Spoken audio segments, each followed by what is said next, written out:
성경 공부를 하다 보면 재밌는 일들이 있습니다.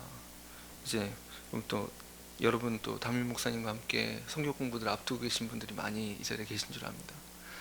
이렇게 한 그룹을 이렇게 모아놓으면 각자 다른 동기로 다른 이유로 지원을 해서 모였는데, 맨 처음에는 이제 서약서도 막 쓰고 시작하죠. 이 그룹 안에서 제가 정직하게 하겠습니다. 정직하게 얘기하고, 또 그리고 서로에게 헌신하겠습니다. 여러 가지 이제 서약들을 하고 시작을 하는데, 그럼에도 불구하고 또 항상 매주일 몇 년 이상 봐온 사람들일 수도 있는데, 처음에 속으로 딱 모이면 서로 눈치를 봅니다. 이 얘기를 할까 말까, 이 얘기를 할까 말까. 그런데 참 재밌는 것은 이 소그룹 안에서 하나님께서 이 말씀을 한 사람 한 사람 마음속에 넣어주신 그 증거가 어떻게 나타나냐면, 점점 그 마음속에 있는 것들이 하나하나 드러나면서 서로 경계한다고 하면 어떨까요? 경계한다고 하기에는 서로 너무 친한 사이일 수도 있는데, 그런데 그 관계가 이전에는 우리가 서로 알았고 대화도 많이 나눴지만 미처 이런 기도 제목을, 미처 이런 마음이 있는 줄을 몰랐는데 서로가 마음을 나누기 시작하면서 이전과는 다른 어떤 공동체가 되기 시작합니다.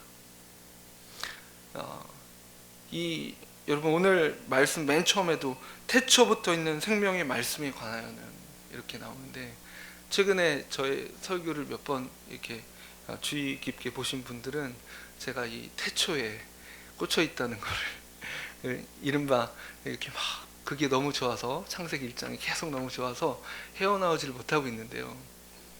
태초의 말씀, 말만 들어도 매번 설레게 하는 것 같습니다.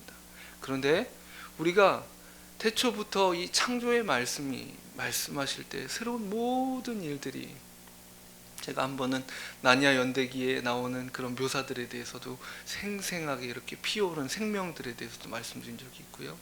또 그 모든 생명들이 우리 안에 나타날 때 그 설렘이 어떨까. 근데 그것이 바로 예수 믿기 시작한 모든 망가진 인생들에게 다시 한번 드러나는 은혜입니다. 이 성경 공부할 때 공동체가 되어가는 그 모습들이 처음에는 참 연약하고, 처음에는 누가 얘기 나누면 아니 저런 얘기까지 해? 나 어떡하지? 이렇게 생각하는, 나 여기 괜히 들어왔나?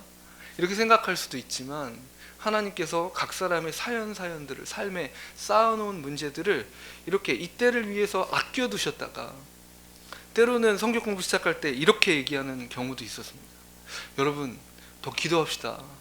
성경 공부하다 보면 때로는 하나님이 이전까지는 다루지 않으셨다가 정말 쌓였던 문제인데 다른 때는 다루지 않으셨다가 이제 안전한 공동체를 만나니까 그걸 마치 의사 선생님 앞에 깊게 고름 잡힌 걸 그때야 째듯이, 이렇게 이 고통스럽고 아파서 다른 때는 감당하지 못하는데 말씀 앞에 선 그 공동체 안에서는 다뤄야 되니까 5년 되고 10년 된 문제들이 갑자기 터져나오고, 그전엔 있지 않았던 괜찮을 것 같았던 가족의 문제들이 막 드러나기 시작하고, 그런 일들이 우리 삶에 막 일어나는 것들을 때로는 보게 되거든요.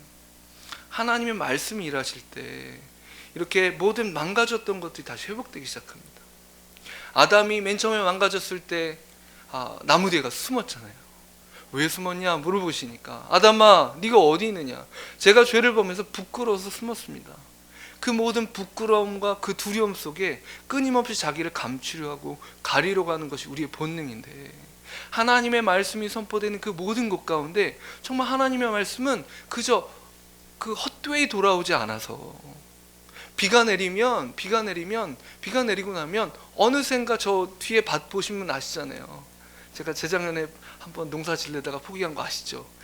그 비 한번 내리고 나면 그렇게 무성하게 자라나는 풀들, 뭐 다른 노력을 하지 않고, 심지어는 저는 필요도 별로 주지 않았는데 그런데도 비가 오고 나면 어김없이 풀들이 자라는 것처럼, 하나님의 말씀이 우리 마음 가운데 떨어졌을 때 이런 놀라운 변화의 일들이 있습니다.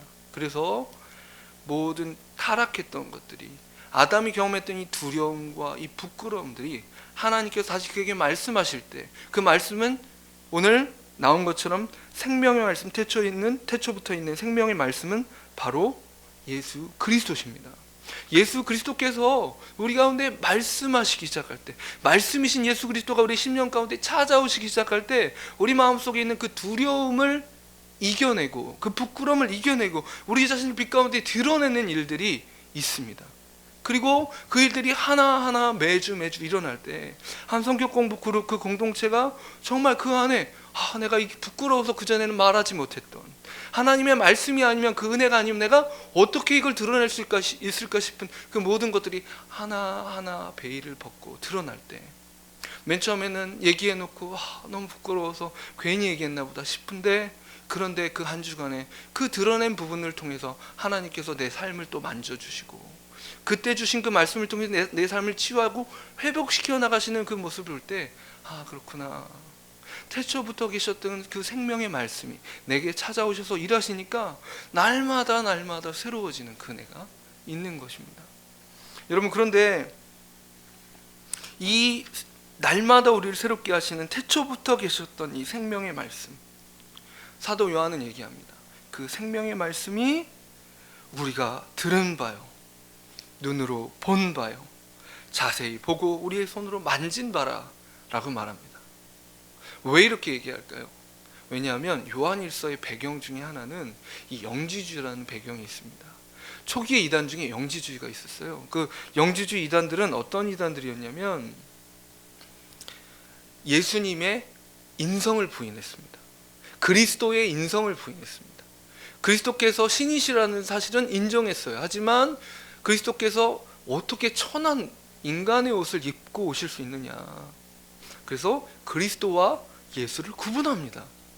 그래서 어떻게 하냐면 인간 중에 조금 더 괜찮은 인간이었던 나사렛 예수에게 그리스도께서 임하셨다가, 어떻게 그리스도께서 하나님의 아들이 하나님이 죽을 수 있느냐, 예수님이 십자가에 못 박히시기 전에 그리스도께서는 떠나가셨다, 이렇게 얘기하는 이단입니다. 그래서 영과 육신을 철저하게 분리합니다. 그래서 영적인 지식을 중요하게 여긴다 해서 영지주의 이렇게 번역을 합니다. 그런데 이 영지주의 이단들은 예수 그리스도를 손으로 만졌다, 이게 말이 안 되죠. 영이라고 생각하니까 착각했다고 생각하는 거예요. 제자들이 그렇게 인간의 모습으로 오셨다고 착각했지만 그분은 결코 영으로 오셨기 때문에 인간의 육신, 천한 육신을 입지 않았고 그 십자가에 못 박히신 그 처절한 순간에 그런 처절한 모욕을 당하지 않으셨다라고 생각하는 것이 영지주의입니다. 그렇기 때문에 사도 요한은 얘기합니다. 내가 바로 그리스도의 예수님의 제자인 내가 바로 그분을 눈으로 보았고 그분의 음성을 내가 들었고 그분을 만졌다, 그분과 함께 살았다, 매일매일 숨쉬고 그분의 어깨에 기대고 그 무릎을 베고 누웠던 사람이 바로 나다, 그분은 바로 그런 예수 그리스도라고 말씀하고 있는 겁니다. 그런데 왜 이 말씀이 우리에게도 중요할까요? 여러분에게, 지금 이 자리에 계신 분들에게 한 분 한 분 예수님이 육신의 몸을 입고 이 땅에 오신 것을 믿으십니까? 예수님의 성육신을 믿으십니까? 라고 물은다면, 지금도 벌써 제가 공식적인 질문을 하지 않았음에도 불구하고 몇몇 분들이 벌써 입술로 아멘 아멘 아멘 하시잖아요. 모두 고백하실 텐데, 그런데 그리스도께서 육신의 몸을 입고 이 땅에 오셨다는 사실을 입술로는 긍정하되 삶으로는 부정할 수 있다는 사실입니다. 고백적으로는 영지주의자가 아닌데 삶으로는 영지주의자인 사람들을 손쉽게 찾아볼 수 있습니다. 그 사람들은 나누기를 좋아합니다. 영지주의자들이 영과 육신을 철저하게 나눠서, 때로 영지주의자들이 한파는 이랬습니다. 영지주의자 한파는 나의 영이 구원을 받았으면 되기 때문에 나의 육신은 어떠하든지 상관없다. 여러분, 이런 접근이 보통 어떤 접근입니까? 구원파들이 그렇게 하죠. 우리 구원을 얻었으니까 무슨 죄를 저질러도 다 이미 용서받았고 아무 상관없다라고 얘기하는 것처럼 도덕을 폐기하는, 그냥 멋대로 살아가는, 그리스도가 자유케 하신 것이 내 멋대로 죄의 욕망을 쫓아 살아가도 좋다는 식의 그런 오해를 하고 살아가는 사람들이 바로 삶의 영지주의자들입니다. 그런데 우리가 교회 안에서만 거룩하고 교회 밖에서는 거룩지 않는다면, 교회 안에서는 예배에 성공하는 듯 하는데, 어떤 교회는 이렇게 붙어 있다고 해요. 교회 출입문, 나가는 문 쪽에 이렇게, 우리의 예배는 이 문을 나갈 때 시작됩니다. 이렇게. 실제로 중세로부터 교회 전통 중에 어떤 게 있냐면, 이제 신부가 모든 회중들에게 이렇게 파송하는, 이게 맨 마지막에 예배를 끝나면서 여러분은 이제 그리스도를 품고 세상에 나갑니다, 이렇게 파송하는 그런 절차들이 있는 경우가 있습니다. 보십시오. 우리가 입술로는 예수 그리스도께서 육신의 몸을 입고 이 땅 가운데 오셨다는 사실을 믿지만, 실제 내 삶의 현장에서 그분이, 이 질문입니다. 한번 따라해 보실까요? 예수님이라면 어떻게 하실까? 예수님이 이 사무실에 계시면, 나와 똑같이 책상에 앉아 계시면 어떻게 하실까? 예수님이 내 자리에서 가정주부로서 음식을 하고 설거지를 하며 가사를 돌볼 때 예수님은 어떻게 하실까? 이것을 묻는 것은 그분이 나와 동일하게 육신의 몸을 입고 이 땅 가운데 오셔서 나와 똑같이 살아가시고, 나와 똑같이 시험 받으시고, 나와 똑같이 일상을 살아가시고, 낮에 열심히 일하면 밤에 너무나 피곤해서 잠을 잘 수밖에 없는 그런 육신을 입고 오셨다는 사실을 정말로 우리가 인정하고 믿는다면, 그분이 육신의 한계를 입고 이 땅 가운데 오셨을 때에 하나님의 뜻을, 그분께 영광을 돌리기 위해서, 나를 보내신 자의 영광을 드러내기 위해서 내가 산다, 내가 내 자의로 행하지 않는다라고 고백하셨던 것처럼, 우리 자신도 우리를 보내주신 예수 그리스도의 그 뜻을, 바로 있는 내 삶의 그 현장에서 그 뜻을 전할 수 있어야 되는데, 그 살아낼 수 있어야 되는데, 작은 예수를 할 수 있어야 되는데, 내가 예수님이라면 어떻게 하실까를 물을 때 우리 정말 저부터도 자신이 없어지고, 예수님께서 월평 동산교회 청년부 담당 목사셨고 중고등부 담당 목사셨으면 어떻게 하셨을까? 그러면 저는 결코 제가 해야 될 어떤 의무의 목록으로 제 사명을 축소시킬 수가 없거든요. 그분이 하신 건 내가 이 일 내 직무 기술서를 바탕으로 해서 내가 꼭 해야 될 만한 그 일이 아니고요, 사람들이 기대하는 그 일이 아니고요, 하나님께서 기대하실 그 일에 계속 초점을 맞출 수밖에 없게 됩니다. 삶의 영지주자가 되지 않기 위해서 우리는 이 사도 요한이 얘기한, 나는 예수 그리스도를 만져보았다, 그리스도를 보았다, 그분의 음성을 들었다, 내가 그분과 교제하였다, 내가 그분과 사귀고 살았다. 정말 그것을 우리가 삶으로 알아야 합니다. 오늘 본문 말씀에 또 이렇게 말씀하십니다. 2절 말씀 읽어보겠습니다. 시작. 이 생명이 나타나신 바 된지라, 이 영원한 생명을 우리가 보았고 증언하여 너희에게 전하노니, 이는 아버지와 함께 계시다가 우리에게 나타나신 바 된 이시니라. 이 생명이 나타났다. 우리가 이 생명을 너희에게 증언해 주었다. 여러분, 지금 사도 요한은 경험한 얘기만 하고 있는 겁니다. 초대교회에는요, 초대교회 예배는, 여러분 자 다 모이셨나요? 찬양 부른 다음에, 자 오늘 말씀은 베드로전서, 이런 거 없었습니다. 그죠? 물론 구약 성경을 읽는 것이 있었겠죠. 하지만 이 신약 성경이 그 당시에 초대교회는 없었습니다. 그럼 어떻게 했을까요? 베드로전서를 읽는 대신에, 혹은 마태복음을 읽는 대신에 누가 나와요? 베드로가 나오는 겁니다. 베드로가 사도가 나와서 이렇게 얘기하는 겁니다. 제가 어느 날 해변에서 고기를 잡을 때였습니다. 그날따라 정말 물고기가 잡히지 않아서 한숨 푹푹 쉬고 금을 거두고 올라오는데 사람들이 있는 거예요. 갑자기 한 분이 좀 범상치 않아 보이는데 사람들이 수군거리면서 하는 걸 보니까 소문에 유명하던 그 예수라는 사람이라고 그러더라고요. 탔어요.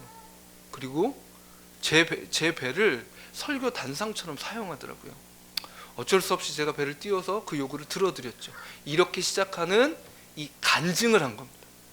내가 경험한 예수 그리스도가 어떤 분이신지를 얘기하고 모든 사람들이 아멘, 그렇군요, 예수님이 그런 분이시군요 고백하면서 우리 함께 찬양합시다.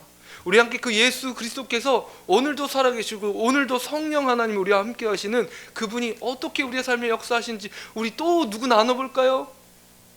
또 함께 기도하고 서로의 연약함들을 돌아보며 기도하고 하는 일들이 초대교회의 예배였습니다. 그렇습니다. 우리는 이 예배 시간에 나올 때 우리의 지식을 가지고 예수 그리스도께서 어떤 분이신가에 대한 지식만을 가지고 나오는 사람들이 아니어야 합니다. 지난 주일날 한 중고등부 학생이 저에게 질문을 했습니다. 우리 여호와를 힘써 알자 막 이렇게 강조하고 하나님을 아는 지식이 중요하다 뭐 이렇게 설교 시에는 강조하는데, 그런데 헷갈렸다는 거예요. 인터넷 설교를 이제 또 열심히 특심하여 또 듣는 중에 하영조 목사님 설교를 들었대요. 그런데 그 목사님 설교 중에 하나님 지식으로만 알아서는 안 된다 이런 말씀을 하셨다는 거예요. 그럼 지식이 중요한 거예요, 안 중요한 거예요? 이렇게 물어보더라고요. 근데 그 지식이라는 의미가 다른 거죠, 그죠? 그 호세아서 얘기할 때 여호와를 힘써 알아야 하는 그 하나님을 아는 지식은 그냥 지식이 머리로 아는 지식이 아니라 가슴으로 아는 지식이고 경험하여 아는 지식이고 사랑하여 아는 지식입니다. 그런데 하영조 목사님이 설교하셨을, 저는 안 들었지만 그 지식은 현대의 지식의 타락한 의미입니다.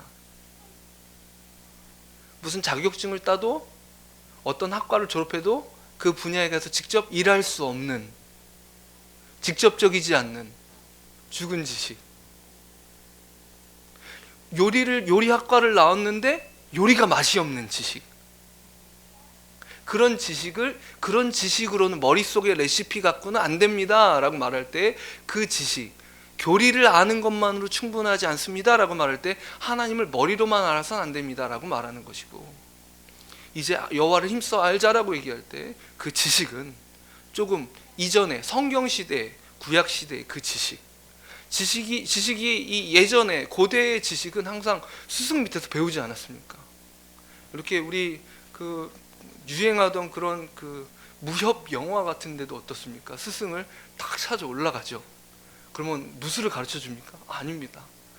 그냥 몇 년이고 마당 쓸고 설거지하고 하다가 이제 됐다 싶으면 그때에서야 그 마음의 밭이 되고 태도가 되고 준비가 됐다 싶으면 그때부터 가르치기 시작하고, 스승이 이제 하산해도 좋다라고 말할 때는 그저 무술의 기술만 익힌 것이 아니라 스승의 인격까지도 닮았을 때 하산했다 그러고, 기술만 익히고 인격이 안 되면 쫓아내버리죠. 하나님을 아는 지식은 과연 이렇게 주님과 교제하고 그분을 경험하여 아는 지식입니다. 그런데 때로 우리는 그렇게 머리로만 아는 지식을 가지고 예배하러 나올 때가 있습니다. 이 예배의 시간은 정말 우리의 삶의 하이라이트거든요. 정말 일주일 동안 예수님을 경험하고 그분과 사귀어 살다가 모두의 사귐이, 그 간증들이 한데 모여지는 것이 바로 이 예배입니다. 그러니 이 예수로 나의 구주 삼고 있을 때 구주이신 예수 그리스도께서 내 삶에 일주일 동안 어떻게 일하셨는지가 정말 세세한 고백들이 나오기 시작하는 겁니다. 그 고백들이 풍성하게 열매 맺혀 이 예배당 안에 이 영적으로 정말 가득하여서 주님 앞에 올려질 때, 마치 신부가 단장을 해서 너무나 고와서, 제가 솔직히 제 아내가 이제 결혼하고 나서 한복을 딱 입었는데 너무 예쁘더라고요. 어떻게 이렇게 예쁠 수가 있나. 진짜 예쁘다. 이렇게 조명도 있었을 거고 뭐 아무튼 있겠지만 너무 예쁘더라고요. 제가 정말 그렇게 절절히 예뻐 본 적이 없어요, 아내가. 그런데 신부가 신랑을 위해서 단장했을 때 너무너무 예쁘고 아름답고 사랑스러운 것처럼 일주일의 삶을 통해서 매일매일 그리스도와 교제하고 그분을 연애하다가 그러다가 그 모든 삶의 고백들을 안고 단장을 한 교회, 여러분, 우리 한 사람 한 사람이 그리스도의 신부이지만 사실은 그리스도의 신부라고 말할 땐 교회를 말하는 겁니다. 1차적으로 우리 교회 공동체 전체가 그리스도의 몸으로서 그리스도의 신부로서 그분 앞에 단장해서 나와서 함께 예배하는 거예요. 예수님이 우리를 보실 때 이런 거죠. 너무 예쁘다, 너무 예쁘다, 너무 아름답다, 너무 단장한 신부가 너무 사랑스럽구나. 아가서에 있는 그 많은 고백들이 있잖아요. 그 고백들이 막 터져나오는 거죠. 그것이 바로 우리의 참 예배가 되어야 되는데, 우리가 삶의 영지주의자가 되면 어떻게 됩니까? 많은 지식들을 알지만, 수많은 것들을 알지만 그분께 전혀 사랑스럽지 않은, 신부가 예를 들어 신랑에게 이런, 나 메이크업도 했고 옷도 입었고 내가 결혼식 때 해야 될 거 다 했어, 예쁘지? 이렇게 하면 예쁩니까? 말도 안 되는 거죠. 그런 신분이 있을 수가 없죠. 그런 것처럼 영지주의자적인 그런 분리된 삶을 가지고 주님을 기쁘게 해드릴 수가 없는 것입니다. 이제 사도 요한은 이 얘기를 자신이 경험한 예수 그리스도에 대해서 전해주면서 그 목적을 이야기해 줍니다. 3절 말씀 읽어보겠습니다. 시작. 우리가 보고 들은 바를 너희에게도 전함은 너희로 우리와 사귐이 있게 하려 함이니 우리의 사귐은 아버지와 그의 아들 예수 그리스도와 더불어 누림이라. 그렇습니다. 보고 들은 바를 너희에게도 전함은 너희로 하여금 우리와 사귐이 있게. 근데 그 사귐이 그냥 우리와만 사귀는 사귐이 아니고 그리스도 예수 안에서 아버지와 그의 아들 예수 그리스도와 더불어 누리는 그 사귐이다. 그러니까 다시 말씀드리면 너희도 예수 그리스도를 이렇게 사귀면 좋겠다. 내가 경험하고 만지고 듣고 그분의 무릎팍을 베고 누웠던 그 예수 그리스도와 너희도 사귀면 좋겠다. 이렇게 얘기하는 거예요. 여러분, 사실 제가 오랜만에 금요기도에 설교를 하니까 참 떨립니다. 그런데 이게 참 희한한 것 같아요. 정말 떨려요. 어떡하지 막 이러고 고민되고 떨리는데, 그 설교자를 위해서 꼭 기도해 주셔야 됩니다. 왜 그러냐면 사도 요한이 보고 만지고 경험한 것에 대해서 말하잖아요. 근데 마치 이 앞에 있는 제가 설교자로서 보고 만지고 경험하지 않은 것에 대해서 책 읽고 얘기하면 어떻게 될까요? 너무 끔찍합니다. 눈앞에 영지주지한 사람이 나와서 이렇게 자기의 삶으로 알지 않는 그리스도에 대해서 전한다고 생각해 보십시오. 얼마나 무기력하겠습니까? 여러분, 강연을 나가면 강사를 판단하는 중요한 기준 중에 하나가 이거죠. 질문과 응답 시간입니다. 아무리 멋들어지게 강의를 했을지라도 딱 끝나고 나서 질의응답 시간을 실력이 없으면 안 갔습니다. 자, 여러분, 나중에 연락하세요. 여러분 안녕히 계세요. 그러고 갑니다. 근데 정말 실력 있는 사람들은 질의응답 시간을 갖습니다. 그 강의 시간에 모든 것을 다 얘기해 줄 수 없기 때문에 꼭 강의를 줄여가면서도 질의응답 시간을 가져요. 그리고 정말 그 분야에 대해서 어떤 질문이 터져 나올지 모르는데 그 질문에 정말 적확한 대답들을 하나하나 해냅니다. 야, 정말 내가 고민하고 내가 정말 듣고 싶었던 얘기를 딱딱딱딱 해내는 그 사람을 볼 때, 야, 정말 실력 있는 사람이구나. 참 정말 이것을 정말로 고민하고 실제로 살아내본 사람이구나, 이렇게 알 수 있거든요. 그런데 눈앞에 있는 설교자가 그렇지 못하면 됩니까?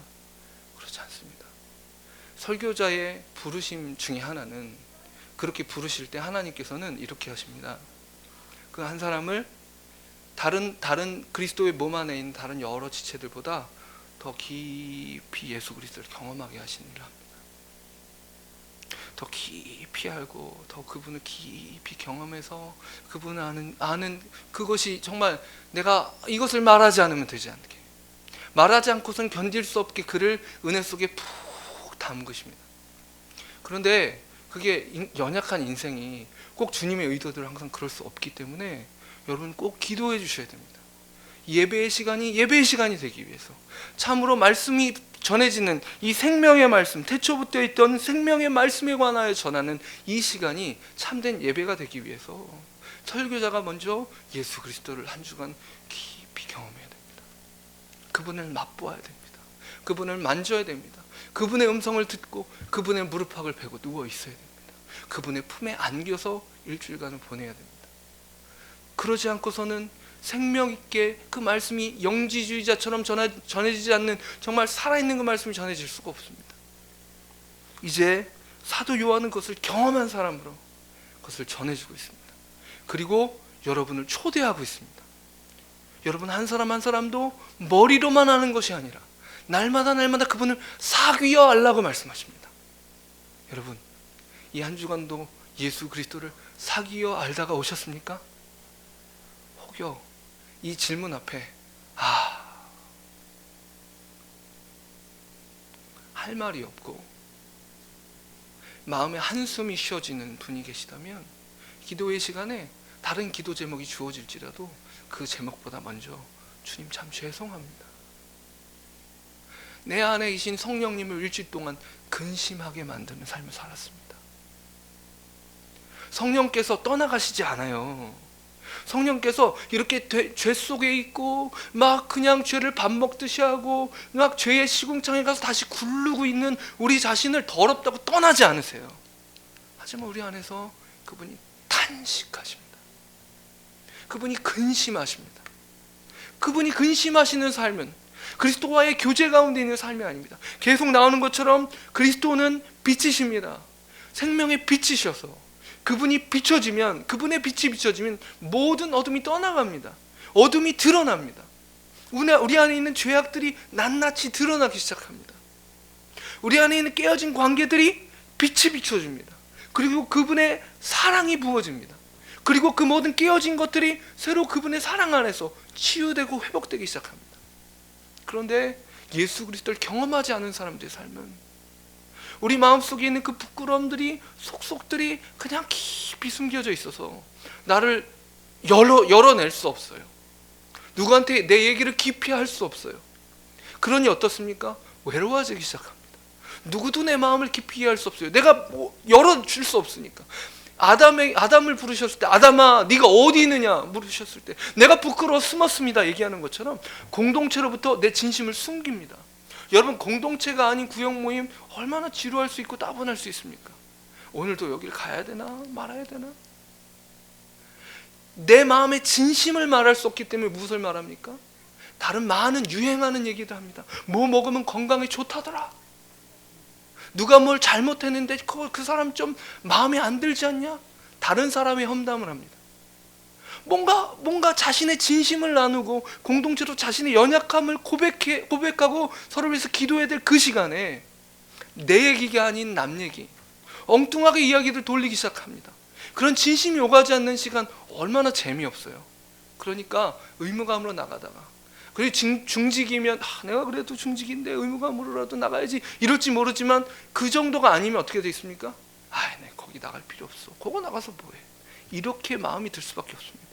여러분, 우리 안에 이렇게 빛 대신 예수 그리스도를 경험하지 않고 그분을 사귀지 않으면 우리가 죄로 계속 물러가게 되어 있습니다.